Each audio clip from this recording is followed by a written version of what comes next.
Maraming salamat po sa pag-attend ngayong gabi sa ating Bible sharing sa ah, ikat tama ba ikalawa? Tama no, ikalawang Bible sharing natin for this year. So ayun po. So ngayong gabi po mag-share din po ako ng ating about parable naman po din.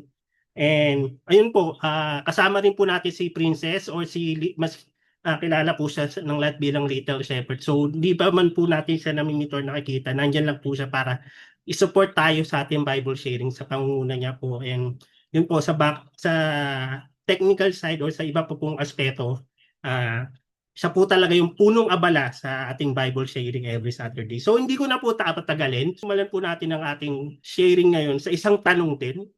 Naway makapag-share po kayo. Pwede pong pag-open mic kayo or kung nahihiya po kayo, pwede nyo rin po i-type sa chat box. So anyway, to answer our question. So ito po siya. So ating tanong, babasahin ko po. Have you ever changed your mind about something important after thinking it through or being corrected? So sa Tagalog po, sorry, ang alam ko lang pong lengguwahe ay Tagalog sa Filipino is meron na bang pagkakataon na nagbago ang iyong isipan sa isang desisyon pagkatapos mo itong pag-isipang mabuti or yung possibility or yung pwedeng nakorek ka kasi kaya bigla mong na-realize na ay oo nga no, parang need kong baguhin yung iniisip ko or yung gagawin. Hindi ko alam kung tama yung pagkakatagalog ko pero hopefully na gets nyo po. So meron po bang gustong sumagot? Huwag po tayo may hiya. So habang meron Hello po, pong good evening. ayun si Maniling.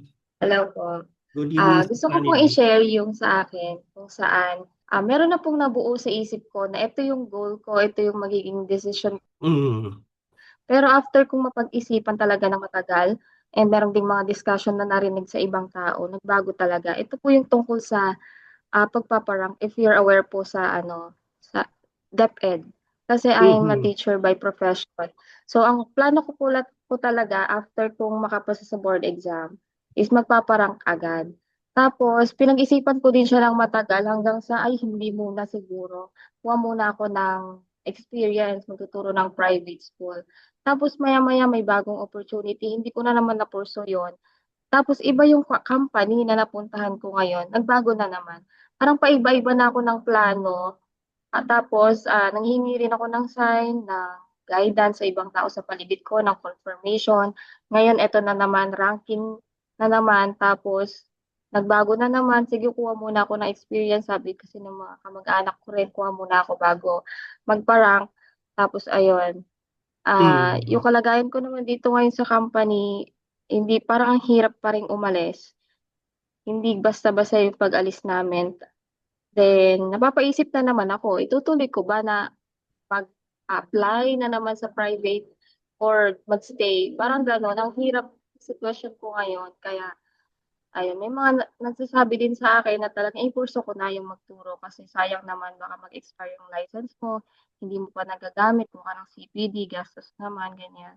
So, I'm really hoping and praying sa Panginoon na bigyan niya ako ng malinaw na instruction kung ano yung dapat kong unahin, ano yung dapat kong maging desisyon ngayon. Pero ang nilalaman ng puso ko ngayon is kumuha na muna ng experience bago and sana maging malinaw yun sa akin. Ayun na po, thank you.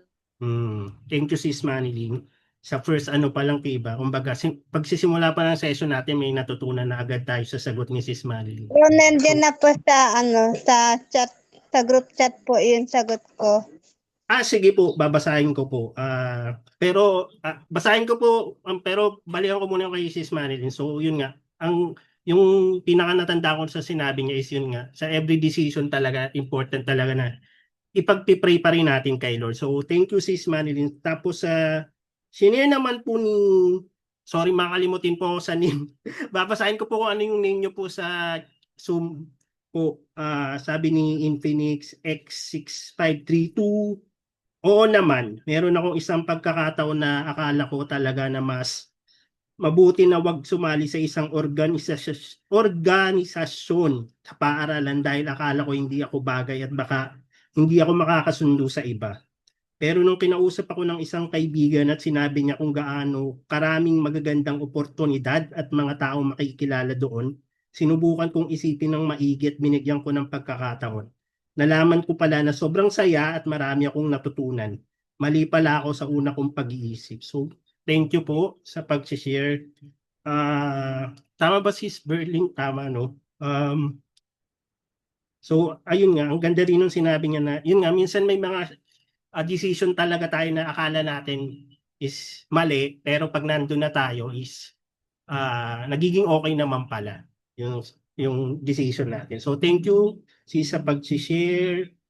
And meron pa po bang gusto mag-share?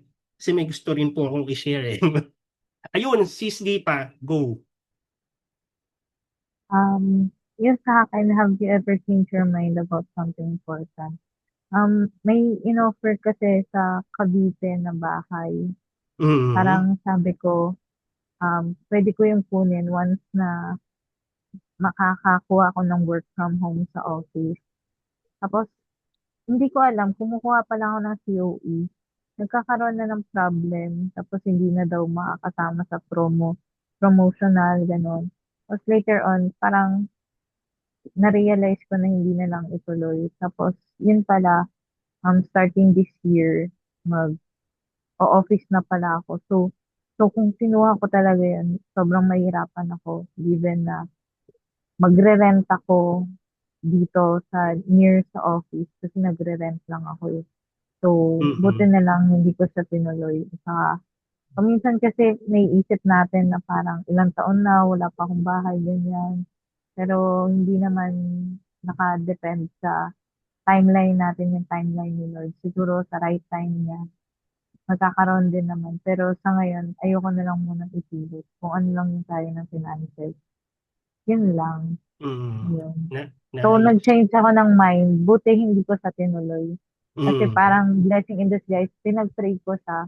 Tapos sabi ko, kung okay yung COE, biglang nagka-problem. Hindi ko alam, first time na nagka-problem yun sa office. Pero parang it's a sign from God na wag kong ituloy. Ayun. Mhm. Thank you. Ayun. Thank you, sis Lipa. Grabe no, dito pa lang sa question na to, ang dami na nating natututunan sa bawat isa sa napag-share. Yung tumatak sa sinabi mo, sis Lipa, sa akin is, ako sobrang agree ako doon yung sa mga situation na yung anong tawag doon, yung circumstances na yung parang pumipigil sa'yo na wag ituloy yan. Kasi yun nga, di ba sabi mo nagka-problema sa COE or sa document na kailangan mo, then yun nga parang yun na yung binibigay sa atin na sign na parang kailangan talaga natin pag-isipan. Kasi pag ako yung ah, belief ko talaga na para sa atin, very smooth lang yan. I mean, syempre, maging patience pa rin tayo. Pero, kumbaga, hindi ka makaka-encounter ng parang major na problema para hindi matuloy talaga yung gusto mong gawin or yung gusto mong ma-achieve, for example, yung nga bahay, diba? Or trabaho. So, ayun. Thank you, sis Lipa. Meron pa po bang gusto mag-share?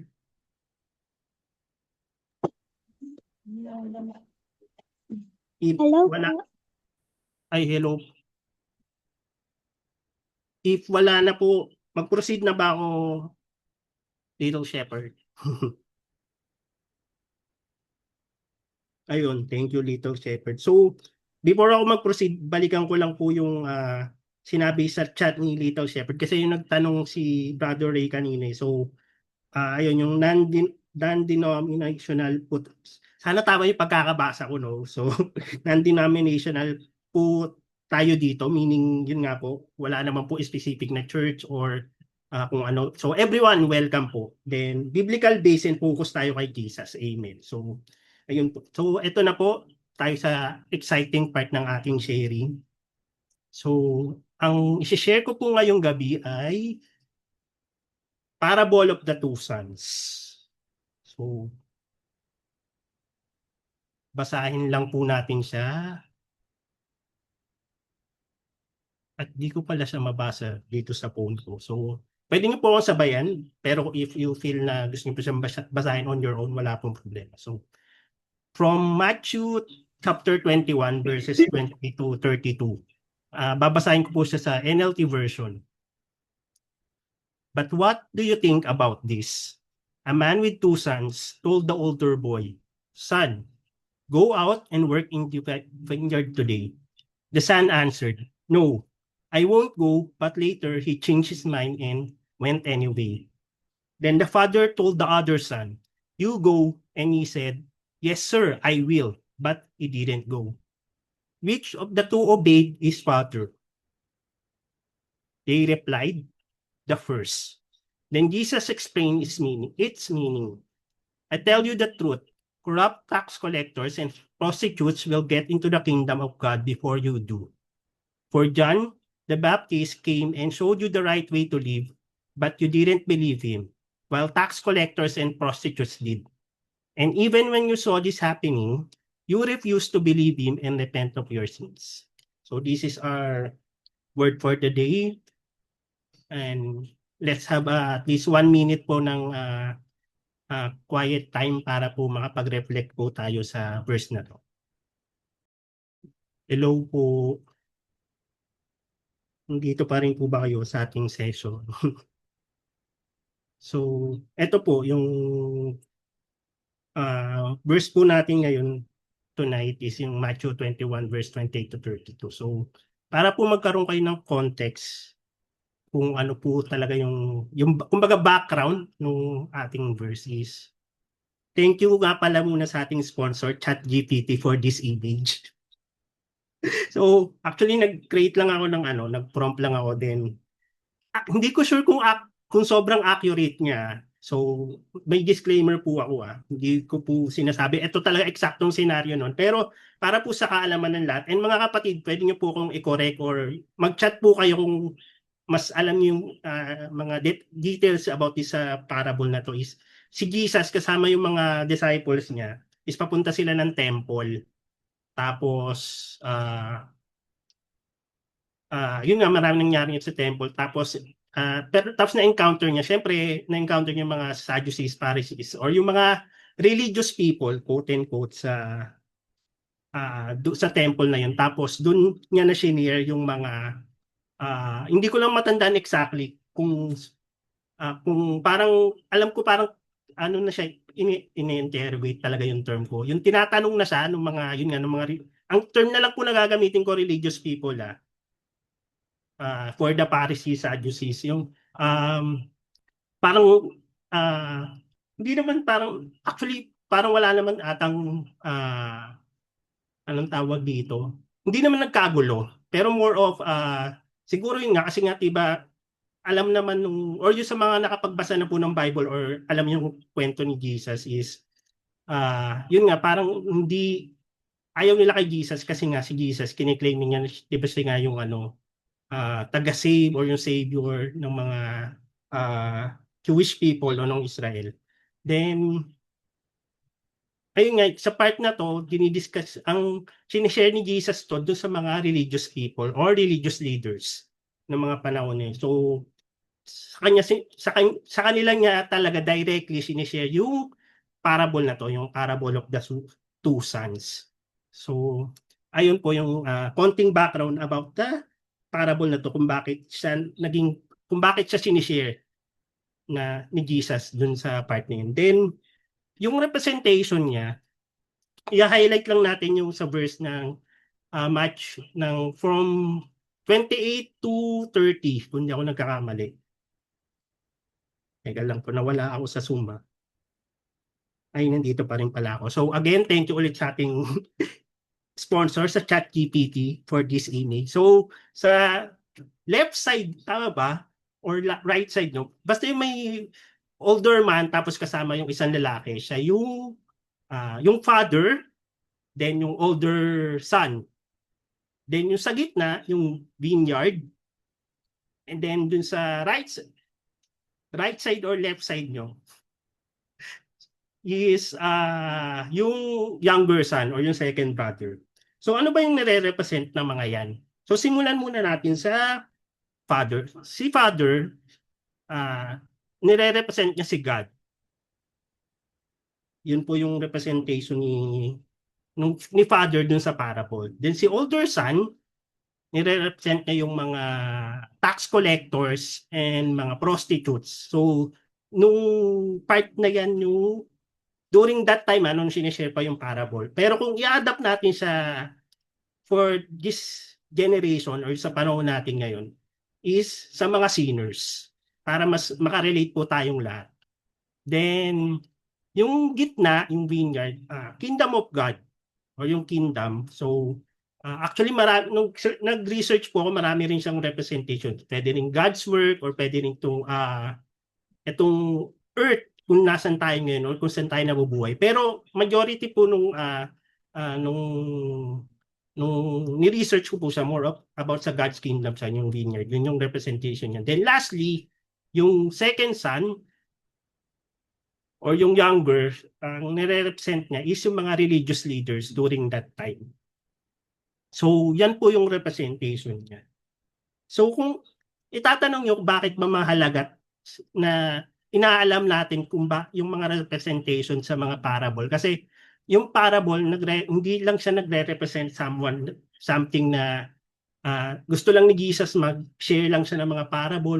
Yung parang nagle-lesson lang siya, hindi gano'n. Kasi yung bawat parable po may mga representation siya nung mga panahon na yon, and kung babasahin natin ng Bible ng paulit-ulit, nagre-represent na rin siya pwedeng sa generation natin ngayon. So ayun nga, iba nakita natin kung gaano kagaling si Lord, kasi dun sa parable of the two sons, yung father parang binibigyan niya ng chance yung parehong mga anak niya, yung older son din yung younger son, kung paano yung gagawin nila sa vineyard. Yung vineyard na yon, which is yung nga, ang representation niya is yung God's kingdom, is kung ano ba yung ginagawa nila para ano ba, kumbaga sa isang farm or yun nga sa isang vineyard is kung paano mapaglago yung mga tanim, yung mga kailangan lang anihin.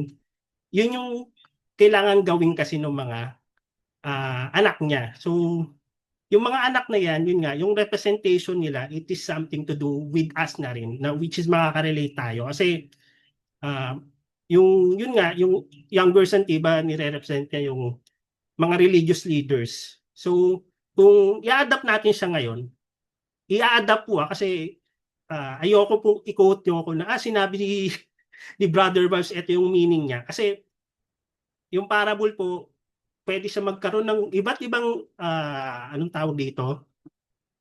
Iba't ibang meaning on how we understand it. Pero lahat po yan, iisa lang yung gustong sabihin sa atin na yung parable, it represents something from this world which Jesus wants us to understand. So going back, yung younger son, which is represented niya yung mga religious leaders, o sabihin na lang natin mga hypocrites, or yung mga taong, sorry kung medyo derogatory itong term na ito, parang banal-banalan. Sorry Little Shepherd kung medyo off yung word. Wala na kasi ako ibang maisip na word. Is sila yung parang they nakikita natin na okay sila. I mean yung parang they are following the Lord, they are doing something for their church or for someone. Yung parang feeling natin ay ang good example naman niya. Pero hindi natin alam sa likod pala ng is hindi talaga sila dedicated sa ginagawa nila. Meaning, pakitang tao lang. Then, sa first son naman, yun nga, yung tiba siya yung nag-denied. Nung unang hindi siya, tumanggi siya, pero deep inside, gagawin niya naman pala. Kasi siya naman yung parang may takot siya. May takot siya sa father niya. Or kung i-apply natin sa atin, may takot tayo kay Lord, diba? Na parang, may mga nagagawa tayong something na akala natin is okay lang or something na we admit to ourselves na hindi ko naman sinadya eh. Pero yun nga, deep inside gusto natin magrepent eh. Pero in denial lang tayo. So, yun yung representation nung older son o nung first son na kahit, kasi dun sa parable na yun, ang nare-represent niya yung mga tax collector at prostitutes. Diba, kung babasahin natin yung buong Bible, lalo na sa part ng Gospel ng New Testament, sobrang ang laking bagay talaga nung pag malaking part ng pag naki-encounter ni Jesus yung mga tao is yung mga tax collector and prostitutes, na which is, yun nga, sila yung mga makasalanan, quote and quote, sa nung mga panahon na yon, yung tinitingnan sila na sila yung masasama. Then yun nga, yung representation nila is hindi na sila magbabago. Kumbaga kung ano yung ginagawa nila, yun na yung gagawin nila panghabang buhay. Pero pag makikita natin dun sa parable, yun nga, yung first son or yung older son is hindi, tumanggi man siya nung una, pero ginawa niya pa rin yung tama. Kasi gusto niya sundin yung father niya, which is, pag makikita natin yung comparison, is masasabi natin na ang laking pagkakaiba talaga, diba? So, pag-uusapan pa po natin siya sa latter part natin kasi ayoko yung tawag dito. Ayoko mag-focus tayo sa aking mga pinagsasabi. Kasi gusto ko rin po marinig kung ano yung mga masasabi nyo about this. Kaya ang hinighlight po natin is eto na po talaga. So, then we have three. Pero gusto ko lang pong sabihin that we have two. So, turning to God, repentance. Then yung second is works rather than words. Then third is obedience or true obedience. So, highlight ko lang po discuss ko lang po ito ng mabilisan. So, turning to God or repentance. So, dun sa parable, diba, hindi man directly in-explain ni Jesus sa parable, pero makikita natin yung repentance ng older son or ng first son is nag-decline muna siya or kahit nag-no siya, pero ginawa niya pa rin yung nararapat, which is yun yung tingin niya na gustong ipagawa sa kanya ng father niya. Kumbaga yung father niya hindi naman siguro ipapagawa sa kanya yun kung alam niyang mapapahamak siya. Pero ginawa niya pa rin, diba? So, kumbaga sa point na yun, nag-repent yung older son. Tapos sa atin naman, kung i-apply natin yung lesson sa parable na yun is, we can always turn to God or repent sa mga kasalanan natin. So, mahabang discussion po yung repentance. Pero yun lang, let's all remember lang na we can always turn to God regardless kung ano man yung mga ginawa natin. So, nasa sa atin na po yan kung paano po tayo magre-repent. Then second, yung works rather than words. If hindi ako nagkakamali, meron pong verse sa Bible na faith, correct nyo ulit ako mga kapatid. Yung faith, it's something, nakalimutan ko talaga exact word yung basta yung work rather than, basta ganun. Nakalimutan ko na talaga, sorry mga kapatid. So, yun po, yung merong verse niyan sa Bible yung sinasabi talaga ng yung work na talagang si Lord tinitingnan niya tayo sa ginagawa natin, hindi sa mga sinasabi natin. Kasi alam naman natin na minsan yung sinasabi natin nanggagaling sa puso natin pero yung puso natin sobrang kumbaga sobrang deceiver yan. Na minsan, 'di ba, pag mahal ka, akala mo yun na, pero malalaman mo nasaktan ka na pala. Ay, sorry, iba na palang topic yun. So, ayun po, pero yung works na yan, hindi ko sinasabi na parang, di ba may mga inside joke na yun nga, minus point ka pag ganito, ganyan, pag di mo ginawa. Pero yung works na yun, it is something to do with our faith. Meaning, ginagawa natin siya kasi we have faith in God, in Jesus, na pag ginawa natin to, hindi dahil deserving tayong patawarin ni Lord. Kumbaga, ito yung result ng faith natin kay Jesus or kay Lord. Yung works na yon. And yung works na yon, yun yung magpapakita na nababago pala tayo. Diba? Babalik tayo sa point 1 na turning to God.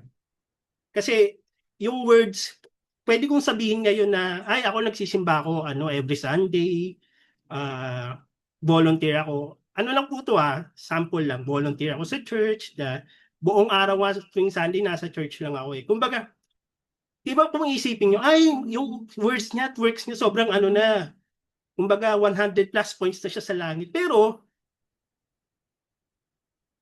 si God lang talaga nakakakita kung ano yung katotohanan sa buhay natin. So, yung works na yan, hindi natin i-validate sa ibang tao. I mean, iba naman po talaga pag may mga taong nakaka-validate ng ayun, thank you Little Shepherd sa pag-share. Babalikan ko yan. Yung hindi naman, iba naman po talaga yung feeling kapag nababalidate ng ibang tao yung ginagawa natin, diba? Lalo na kung feeling natin sobrang ang ganda nung ginawa natin or ang daming naka-appreciate nung ginawa natin. Pero lagi nating alalahanin, si God ang number one audience natin o yung audience natin is si God lang talaga sa every works na gagawin natin. Basta we have that faith in God. And lastly, yung obedience. So bakit ko nga po ba siya nilagyan ng true obedience? Kasi pwede naman tayo mag-obey mga kapatid, pero hindi talaga galing sa puso natin. What I mean is, halimbawa nag-church tayo, uma-attend tayo ng church. Pero ang nangyayari is, responsibility na lang natin siya na every Sunday, we attend church kasi nakasanayan na natin, which is hindi ko po sinasabing masama.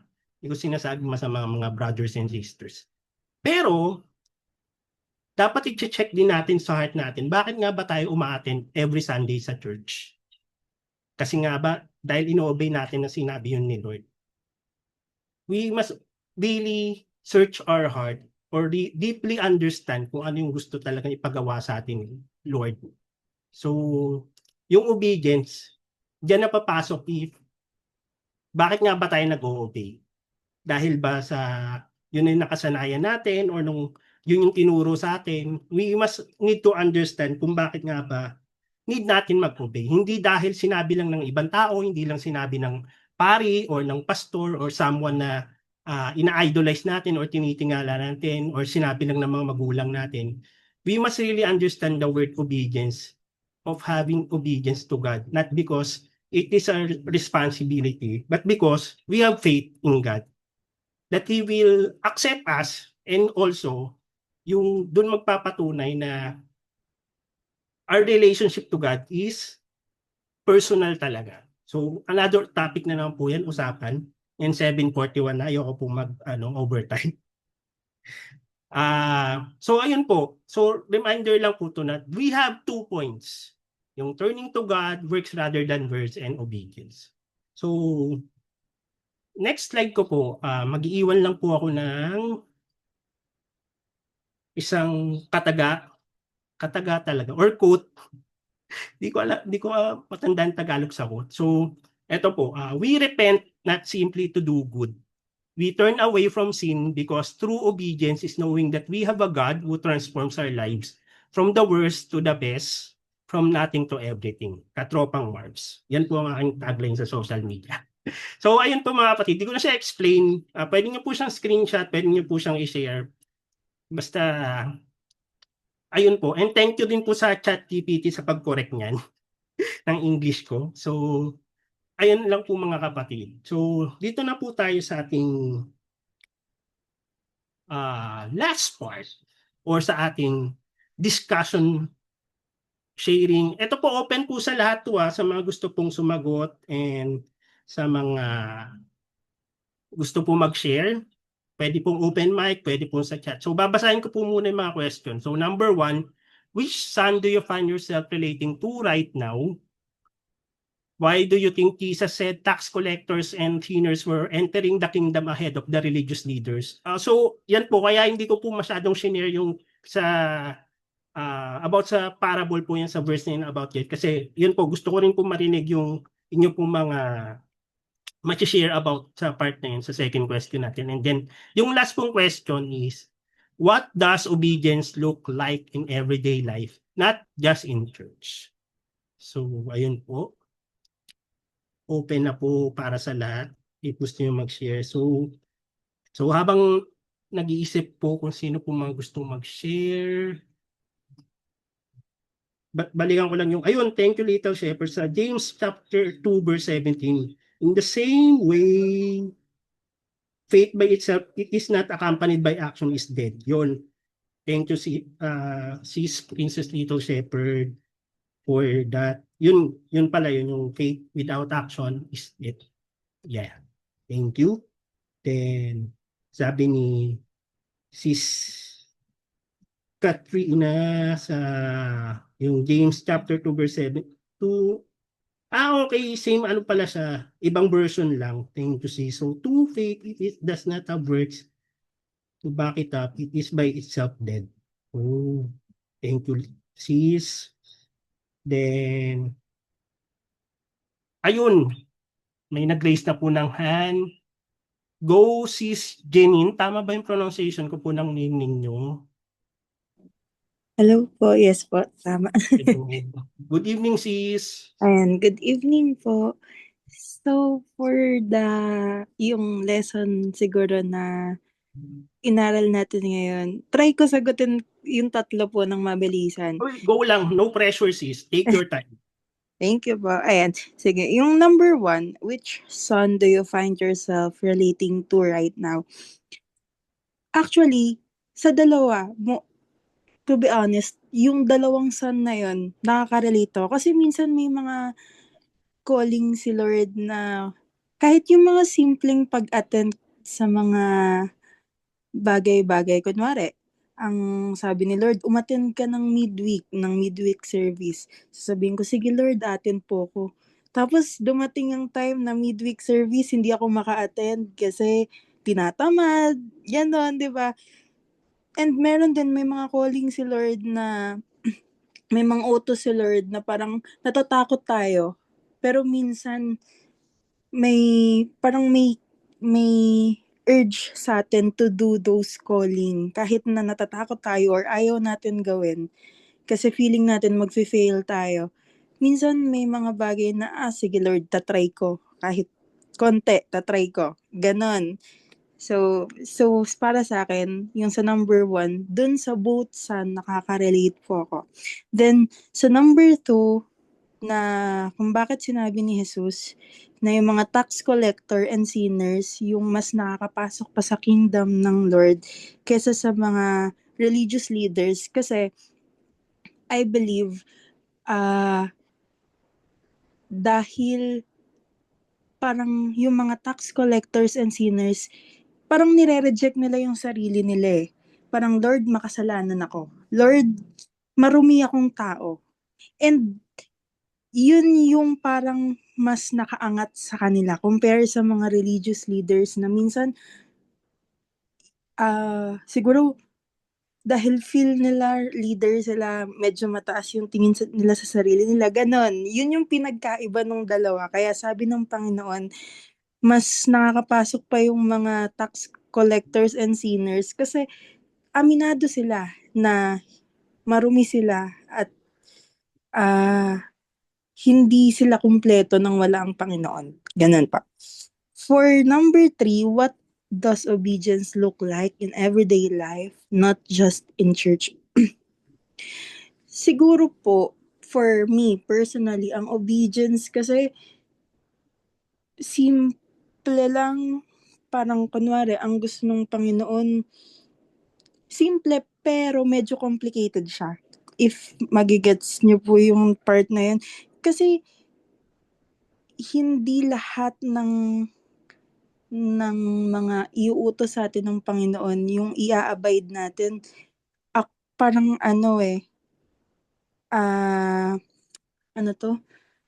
parang align sa mga gusto ng Panginoon tsaka yung gusto natin. Kaya minsan ang hirap mag-abide, mag-follow or maging masunurin sa Panginoon.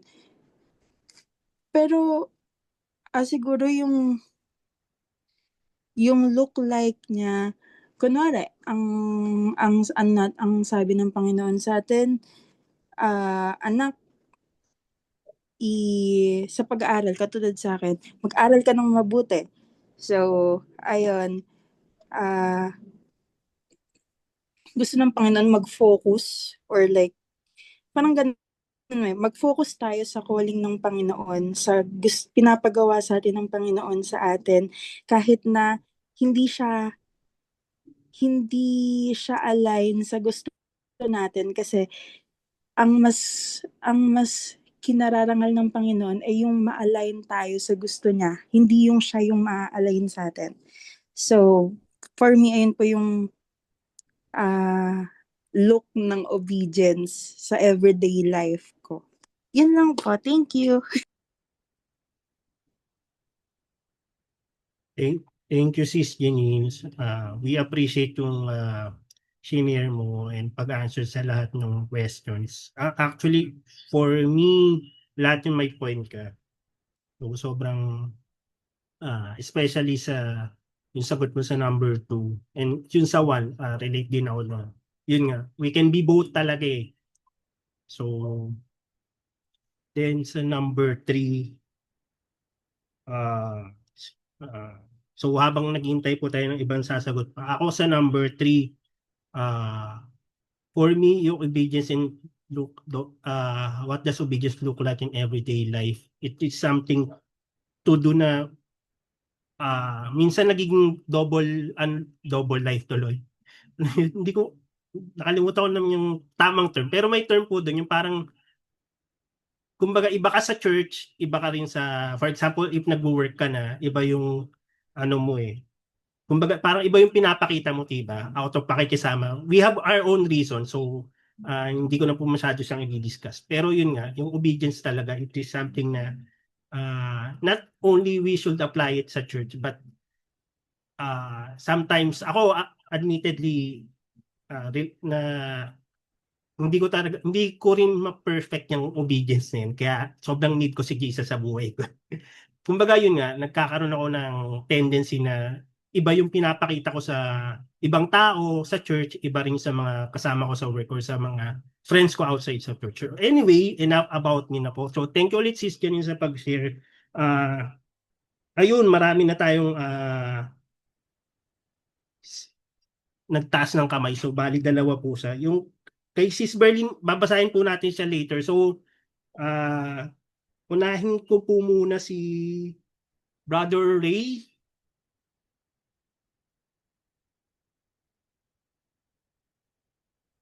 Hello po, Brother Ray. Hello po, good evening. Good evening. May ano po ata si Miss Infinix po. Ano naman yung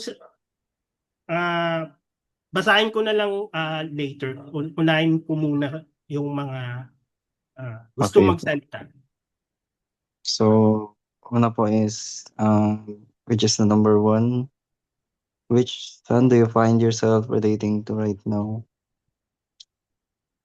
So, marirelate ko po yung sarili ko is doon po sa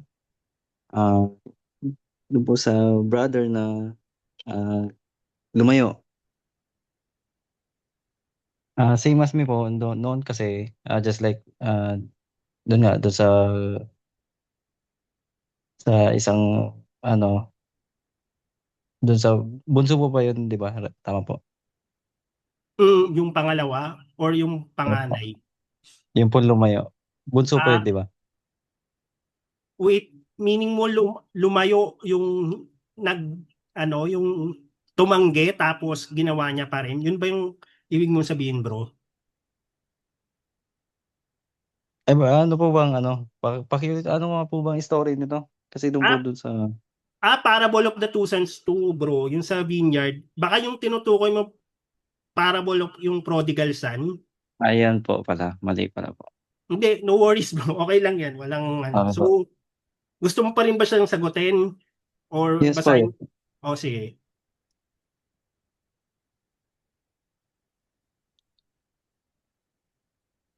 Go, bro.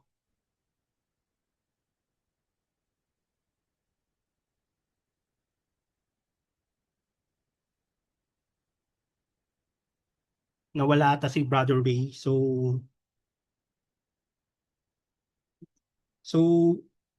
Brother Ray, sorry, hindi lang kasi ako makapag-chat. Ano siya, Matthew 20. Gusto ko yung nakalimutan ko yung talagang sinishare ko, no? Sis Little Shepherd, okay lang pa share nung verse ulit sa ating group chat. Thank you. Pwede yan sumagot ulit, bro, Walang mali at tama sa ating sharing. Ayun. So, bali, ang saya naman ito. Marami po nagtatas ng kamay. So, Sis L, tama po ba? Gusto niyo po bang magsalita? Yun po, pagkatapos po ni Sis L, si Sis Nika naman, or basahin ko na lang po sa chat. Good evening Ayun, po. yun, hello, hello. Good evening, Sis L.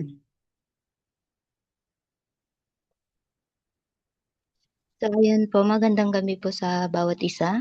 Good At evening maraming, din, magandang maraming gabi. salamat po sa, sa pagkakataon na maka-join sa group na ito. At ngayong gabi, aking isi-share yung based on my experience, ganun. So, simulan natin sa number 1. Sabi dito, which stand do you find yourself relating to right now? So, aaminin ko po na nakaka-relate ako dun sa dalawang son, which is, yung first son is, ang sabi niya, hindi daw siya makakapunta, pero nag-change yung mind niya, tapos pumunta pa rin siya. Tapos dun sa second son, ang sabi niya, pupunta daw siya, pero hindi naman siya pumunta. So, ganito kasi po yan, sa church namin, is may ministry ako. So, minsan, sabi ko, pupunta po ako, pero hindi ako nakakapunta. Which is yung pag-commit ko po is, hindi ko talaga siya totally nagagampanan. Which is, maling-mali yun. Kapag kasi, nagko-commit tayo, dapat panindigan natin yun no matter what happened. And, sa pangyayari po kasi na yun, kapag sinabi mo na pupunta ka pero hindi ka naman umattend, is parang may pinapaasa ka lang or pinapaasa mo si Lord. And, ayun po. Tapos sa number 2 is what do you think Jesus said tax collectors and sinners were entering the kingdom ahead of religious leaders? So, dito po kasi may nabasa po kasi ako sa Bible na na hindi ko na po alam yung exact na verse pero i-summarize ko na lang po. Dito kasi yung tax collector and yun po is inamin niya na makasalanan siya at kumbaga humingi siya ng kapatawaran ng buong puso at nagrepent siya. Tapos kesa naman dun sa mga religious leaders na kiniklaim nila na banal sila ganito kasi nga dun sa mga good works na nagagawa nila. And tapos may isa pa pong kasabihan na mas mabuti pa ang umupo kasama ang mga makasalanan kaysa sa mga taong mapagpanggap at hindi inaamin ang kanilang mga kasalanan. So sa number 3 po is what does obedience look like in everyday life, not just in church? So ito po talaga yung pinakamalaking challenge sa ating lahat, lalo na sa mga Christian. Sa everyday po kasi natin, ito yung pinakamalaking hamon na haharapin natin. Parang dumadaan tayo sa war, ganon. Kasi as a Christian, nakapalibot sa atin yung yung parang yung mga hindi natin nakikitang kaaway. And especially, yung sarili natin minsan nagiging kaaway din natin. So, ang pagsunod is napaka-importante yon. Pero aminin natin na hindi tayo perfect. Saka minsan may mga nasusubay tayo. Pero kailangan natin gawin yung best natin para masunod yung kalooban ni Lord. Isa pa diyan ang halimbawa na hindrance kung bakit hindi natin nasusunod si Lord, which is mas sinusunod natin yung sarili natin or mas sinusunod natin yung halimbawa may plano ako tapos parang mas importante sa akin to kaysa dun sa will ni Lord. Kumbaga halimbawa may ministry ako sa church ng Saturday pero may practice ako ng Saturday din, which is kung hindi ako attend doon, mawawalan ako ng grade. So ayun, parang ang hirap, napakahirap ng sitwasyon na yun. Pero in the end, dapat mas piliin pa rin natin yung kalooban ni Lord. Ayun lamang po. Thank you, Sis El, sa pagsagot rin sa tatlong katanungan. Ang dami ko rin natutunan sa mga senior mo. And sobrang naniniwala ko, relatable din siya sa karamihan sa atin. So, ayun po, thank you, Sis El. Then, going back po sa Sis Nika, basahin ko lang yung sagot ni Sis Berlin sa chat din. Ikaw naman yung bibigyan ko ng kalayaan para sumagot. So, kalayaan talaga. So, sabi ni Sis Berlin sa unang question, aling anak ang nararamdaman mong ikaw ngayon? para sa akin kamakailan ay mas nararamdaman ko ang sarili kong parang bunsong anak sa kwento ng anak na napapawalang hiya. Nung una akala ko tama lahat ng ginagawa ko at hindi ko kailangan magbago. Pero nang makita ko ang aking mga pagkakamali at naunawaan ko kung gaano ako nagdulot ng sakit sa mga mahal ko sa buhay, naglakas loob akong humingi ng tawad at balikan ng ah, tamang ah, tamang land at ora. Sorry, hindi ko lang po alam yung exact word dito. Pero thank you, Sis Berlin. So I think may sagot din siya sa number, karugtong to. Ito yung sagot niya sa number 2 naman. Sinabi ni Sis Berlin, sinabi ito ni Jesus dahil ang pagiging mapagkakumbaba at pagkilala sa sariling pangangailangan ay pagpapakita ng mabuti o pagsunod sa mga batas ng walang tunay na pag-ibig at pagpapahalaga sa Diyos. Ang mga pinuno ng reliyon noon ay kadalasan ay umaasa sa kanilang sariling mga gawa at ipinagmamalaki ito, pati na rin ang paghumusga ng iba, samantalang ang mga mangangalakal ng buwis at makasalanan ay alam nilang sila ay nagkakamali. Kaya't bukas silang tumanggap ng pagbabago at lumapit sa Diyos ng may tapat na puso. Salamat, Sis Berlin. Hindi ko po nasagutan ng number 3. Hindi ko po kasi alam sa Tagalog doon sa number 3. Okay lang po. Wala pong problema, Sis Berlin. Pero if tatagalugin po natin yung tanong is, ano ba yung obedience o pagsunod sa pang-araw-araw nating buhay sa labas ng simbahan or kung saan man po tayo nag-church or sumasamba. Yun po yung Pero wala naman pong pressure po if gusto nyo sagutin yung number 3 or hindi. So, ayun po. Pwede ko po i-type na lang po dito sa chat po para ayos lang po yun. Sige po, wala pong problema. Type nyo lang po. Hintayin po namin yung sagot mo, Sis Berlin, sa chat. So, go lang. Thank you. Salamat. So ayun. Sa mga gusto pa pong sumagot, pwede nyo rin pong i-type or open mic. So, ayun, nagtaas lang kami, Sis Manilyn. Pero, Sis Manilyn, unahin ko lang muna si Sis Nika, kung okay lang.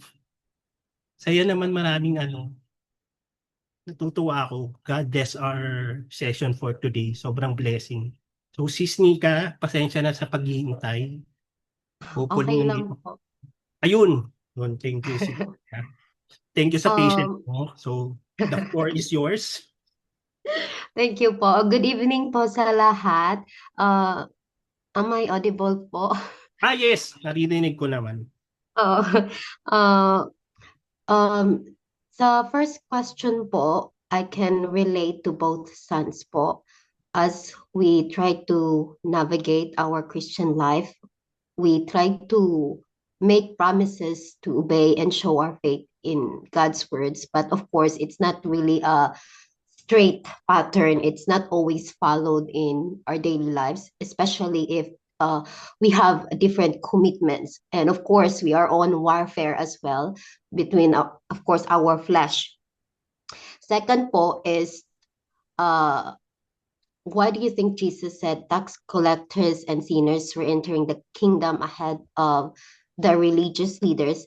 I think they are honest to themselves. They acknowledge their sins, willing to have this spiritual warfare, battlefield of their minds,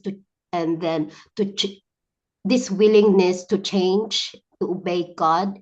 Meanwhile po, those religious leaders, while they are knowledgeable sa words, but then, of course po, not every word po, like what I said, like what other people, like other sisters or even brothers said, banal, they have this kind of applicability of those words.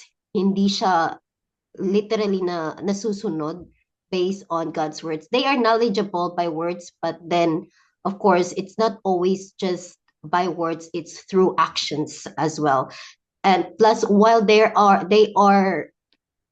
all are sinners, but then having those kind of titles, it doesn't actually mean that they should not also acknowledge their sins.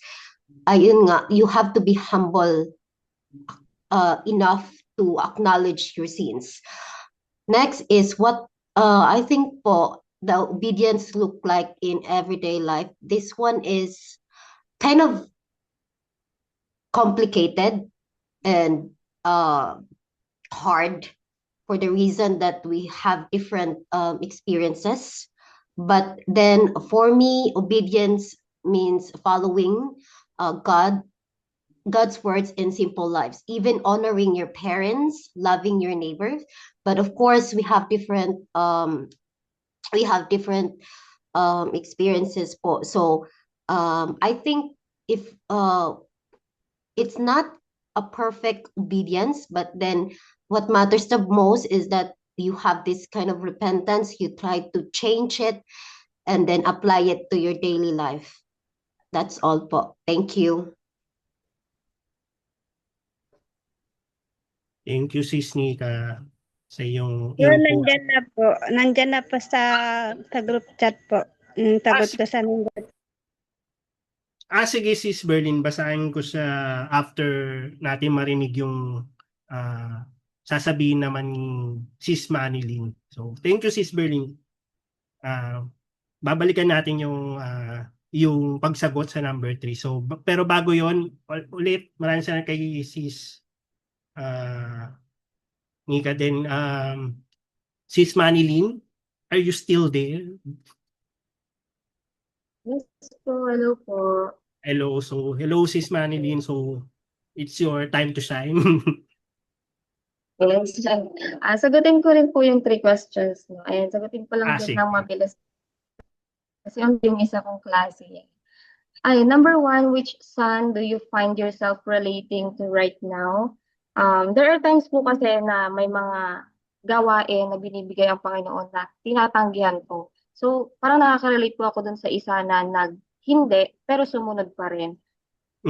And kagaya po yung may mga pagkakataon po na hindi ko talaga nakikita yung sarili ko na gagawin yung isang bagay na yun na pinapagawa ng Diyos para makapag-contribute sa kanya pong kingdom. Sinasabi ko sa sarili ko, hindi ko nakikita yung sarili ko, natatayo ako dyan, na magsasalita ako dyan. So ayoko yung title, ayoko yung position, ayoko yung kalagayan na ganon. Pero at the end of the day, step by step, nakakapag-realize ako, tapos hanggang sa ginagawa ko na yung mga utos niya na minsan tinatanggihan ko. Ayun. So praise God kasi kapag tinawag ka niya at open yung puso mo, wala kang magagawa. Gagawin mo yun para sa kanya talaga at hindi para sa sarili mo. And number 2, why do you think Jesus said tax collectors and sinners were entering the kingdom ahead of the religious leaders? So Jesus sees something valuable inside of them sa mga tax collectors, tinatawag ng lipunan na makasalanan. While people look at the outside, si Jesus naman po ay may nanonotice something inside. Yung puso po nila na being convicted, which leads to repentance. Yung real repentance for them to be able to listen, believe, and obey. Di tulad ng mga religious leaders na self-righteous lang. Akala nila sila yung maliligtas lang. Akala nila sila yung gumagawa lang ng tama, pero yung puso nila is malayo talaga sa Panginoon. And number 3, what does obedience look like in everyday life, not just in church? It's how you do it with your heart. May mga pagsunod na malayo naman yung puso sa Diyos. Kagaya nga po, again, ng mga church leaders before na tinawag pa ni Jesus na your father is the devil, brood of vipers, kung saan yung mga ahas na yung mga ulugong nagbibigay ng lason. Ano po yung lason na binibigay ng mga tagapagturo before? Yung mga kasinungalingan na pumapatay sa espiritu ng kanilang mga nasasakupan. And ang hinahanap po ng Diyos ay yung pusong bukas, mapagpakumbaba na kayang sumunod, hindi para sa sarili, kundi para sa Diyos talaga. Yung makapagbigay ng kaluguran at papuri sa Diyos, hindi para palakpakan ng tao. So, kapag susunod ka, hindi mo iisipin yung sarili mo. Parang titignan mo yung sarili mo na empty vessel, nahayaan mo yung Diyos yung kumilos sa pamamagitan mo. And gagawin mo yon hindi para makita kanila yung presence mo, ikaw yung nagsasalita, ikaw yung tumatayo, ikaw yung mare-recognize, tatanggalin mo yun sa isip mo, sa sarili mo. Kundi lahat ng gagawin mong pagsunod is iaalay mo sa Panginoon. Gagawa ka para sa Panginoon lahat. Ayun po, maraming salamat. Maraming salamat rin Sis Manilyn. Alam ko multitasking ka ngayon pero thank you sa pagsagot mo sa ating mga katanungan. So, balik lang tayo sa ating chat. Yun, yung sinabi ni Sis Berlin, sa sagot niya sa number 3, yung ang pagiging obedience ko po sa pagsunod sa church ay lagi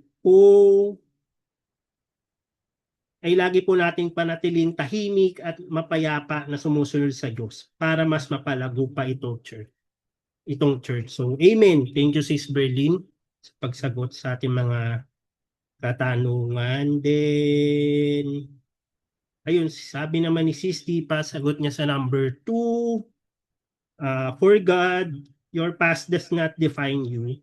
When you humble yourself, repent, and follow Jesus, you will inherit the kingdom of God. Amen. Thank you, Sis Tipa. Then, meron pa po bang gusto mag-share? Pwede niyo pong i-type sa ating chat or gusto niyo pong magsalita. Ayun, so if wala na po, dito na po nagtatapos. Wala na po ba talaga? Last call. Last call. Ayun, si Brother Ray, basahin lang natin yung kanyang sinishare sa chat. Minsan mas madali talaga magsalita kaysa gumawa. I can relate sa second son, quick to agree, quick to promise. Pero kapag oras na ng pagsunod, nagiging hesitant o distracted. I may look obedient on the outside, attending church, saying the right words, but deep inside, may mga pagkakataong hindi ko talaga isinasabuhay ang faith ko. At the same time, the first son gives me hope. Kahit tumanggi siya sa simula, he chose to repent and do what was right. It reminds me na hindi basihan ang unang pagkakamali sa kung sino tayo sa mata ng Diyos. What matters is the willingness to change, to turn back, and to act according to God's will. Grabe, ramdam ko yung I mean, yung mga sagot po ng karamihan naman sa atin, yun sa mga naman, ramdam ko rin po. Wala po akong biases. Pero yung sa senior ni Brother Ray, parang iba yung talagang, tawag doon? Siguro nakaka-relate ako. Yun, ganun na lang. Sobrang relate ako sa sinabi mo, Brother Ray. And thank you sa pagsagot mo sa katanungan and sa pag-share mo about your life. Alam kong personal ito pero yun naman po yung goal natin sa ating Bible sharing every Saturday is bukod po sa mas makilala natin si Lord is makilala rin po natin ang bawat isa. So, ayun po. So, if wala na pong gusto pang mag-share, sumagot, or magbigay po ng kanilang opinion talaga is magko-closing prayer na po ako. So, ayun, meron pa pala. Sa I think number 3 to, no, Brother Ray, itong sa obedience. Basahin ko lang din. Obedience doesn't stop after church ends. Hindi lang siya nakikita sa pagsimba, pagdarasal o pakikinig ng sermon. Obedience is shown in the ordinary, everyday choices we make, lalo na kapag walang nakakakita at walang pumupuri. Sa bahay, obedience looks like respecting our parents, helping even we're tired, and choosing patience instead of irritation. Sa work or school, it's about honesty, doing your job with integrity kahit walang supervisor, not cheating. Sorry, bigla lang ako may naalala sa cheating. Not cheating, not taking shortcuts. So, sa relationships, obedience means forgiving even when it's hard. Okay, may naalala na naman ako sa forgiving sa relationship. Anyway, going back sa relationships, obedience means forgiving even when it's hard, speaking kindly, and choosing understanding over pride. Madalas kasi we confuse being good with being obedient sa Diyos. Dito papasok ang kasabihang iba ang mabait sa mabuti. Oh, Gusto ko yung line na yun. Thank you, Brother Ray. Yung iba ang mabait sa mabuti. Nice one. Pag in-English mo ba yan? Iba? Okay. Ibang, medyo, di ko rin alam. Di rin ako kalawak ang aking English vocabulary. Pero maganda yung sinabi ni Brother Ray. We confuse being good with being obedient sa Diyos. Dito papasok ang kasabihang iba ang mabait sa mabuti. So, amen. Amen. Thank you, Brother Ray. So, last call po ulit. Baka may gusto pa pong mag-share. Magka-count na po ako ng 5, 4. Ayun. Brother Ray ulit. Basahin ko rin po yung you can be mabuti but avoid doing what is right because ayaw mo mapagalitan, mawala ng kaibigan o masaktan ng pride mo. But being mabuti means you obey God even when it's hard, telling the truth, standing up for what's right, apologizing when you're wrong, and choosing integrity over convenience. Everyday obedience is not about looking religious. It's about living rightly. It's choosing God's will over our own comfort. It's when our actions match our faith, Monday to Sunday, inside and outside the church. In short, obedience is not just saying, yes, Lord, during worship, but living that yes in real life, in our decisions, attitudes, and how we treat others every single day. Amen. Thank you, Brother Ray. Iba yung ano mo I mean, sorry kung excited po yung tono. Hindi, sobrang na-appreciate ko yung parang ang lalim ng hugot eh. Iba yung thank you, Brother Ray. Sobrang appreciate ko yan. Lalo na yung sinabi niya na in short, obedience is not just by saying yes, Lord, during worship, but living. And yun, sobrang okay. Hopefully, mukhang masarap kakwentuhan to si Brother Ray. I mean, lahat naman po tayo mga kapatid Pero aminin natin, iba yung sa side comment na po ito Di ba nakaka-encourage marami tayong mga brothers na nagjo-join sa ating group every Saturday talaga. I mean, anyway, ayoko na po talagang pahabain. Sorry, Little Shepherd. May mga side comment pa eh. Ayun. So, yun. Thank you, Brother Ray. And thank you po sa lahat. So, if wala na po talaga, i-close ko na po talaga to. Pero, ayun, may mga pahabol pa. Sabi ni Sis Berlin, ito pa po, dagdagan ko minsan po, kinakaya natin ang pagiging obedience, pagiging obedience o pagsunod sa church kasi ang madalas ay nakakasakit na tayo sa ating kapwa o mga preacher sa iba't ibang klase ng simbahan. Thank you, Sis Berlin.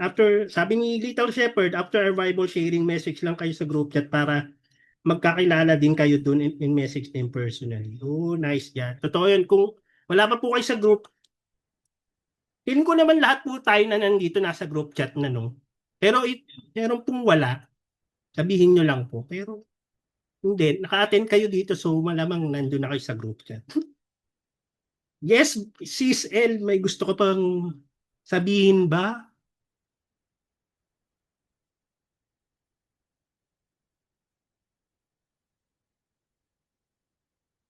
Wala pa siya sa kasi sinare lang tama ba? Sinare lang ni Sis Manilyn sa inyo yung Zoom. Okay. Ayun, sabi ni Little Shepherd, siya na ata magsasend sa inyo ng link. So, ayun po. Thank you, Little Shepherd. And thank you po. Again, thank you mga kapatid sa ating pag-share. Ako po, sobrang natutuwa po ako. Hindi po dahil ako yung nag-share, kundi dahil kayo po ay nag-share ng inyong mga input sa buhay. And yun nga po yung learning. Kasi sa Bible sharing naman po natin is hindi naman po sa about sa speaker. It's about po talaga sa lesson na matututunan natin mula doon sa word ni God, sa gospel. And lalo na po ang mga topic po natin sa Bible sharing is about parable po. Unless magkaroon po ng pagbabago sa kung ano po yung mga sinishare natin. And of course, yun nga po, focus siya sa kay Jesus talaga sa mga buhay natin kung paano natin kung paano tayo mapapalapit pa kay Lord through Jesus Christ. Amen. Amen. So, ayun po sa mga kapatid, maraming salamat. So, tatapusin ko lang po siya sa prayer. So, Lord, maraming pong salamat sa oras na ito sa mga aking mga kapatid, mga brothers and sisters na nandito po sa session na yun. Maski rin po sa mga kapatid po namin na hindi naka-attend pero bahagi po ng Little Shepherd. Naway, maraming salamat din po sa buhay ni Little Shepherd sa pag-organize po nito every Saturday and sa pag-lead po sa aming group sa mga, lalo na po ang bawat isa sa amin, alam ko po may mga pinagdaraanan. Pero Lord, yun nga po, katulad po ng kwento sa The Parable of the Two Sons, kung may mga pagkakataon man po kami na umuoo lang po kami kasi feeling po namin yun po yung kailangan gawin or yung pakiramdam po na parang hindi po kami ma-judge ng ibang tao, pero yun nga po hindi namin nagagawa. Lord, bigyan niyo pa rin po kami ng pagkakataon na itama po. Hindi po para dahil gusto po namin maging mabuti po sa paningin ng ibang tao, kundi para po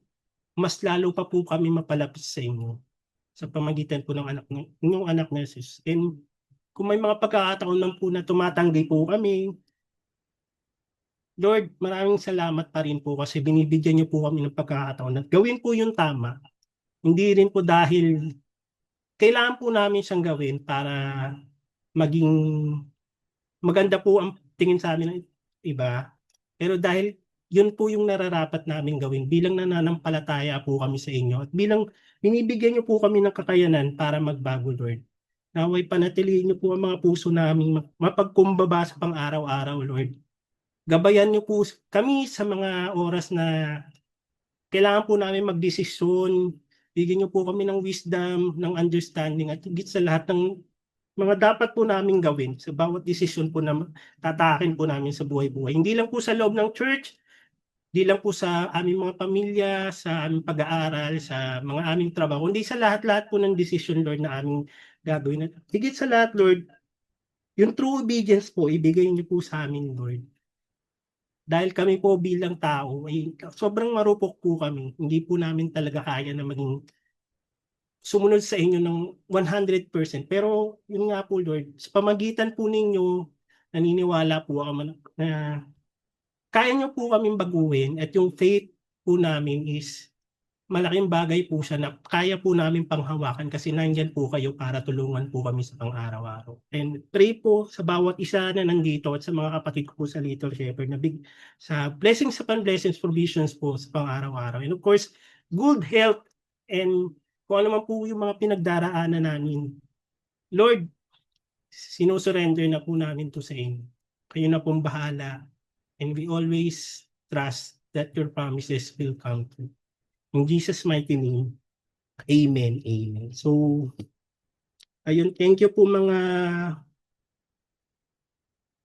kapatid sa pag-attend ng ating Bible sharing ngayon. And pasensya na po kung lumagpas po tayo ng 1 oras. And maraming salamat po talaga. And I appreciate in behalf of Little Shepherds pag-attend po ng session natin ngayon. And hopefully makita pa po namin kayo sa mga susunod pa naming session. So again, good night po and God bless everyone.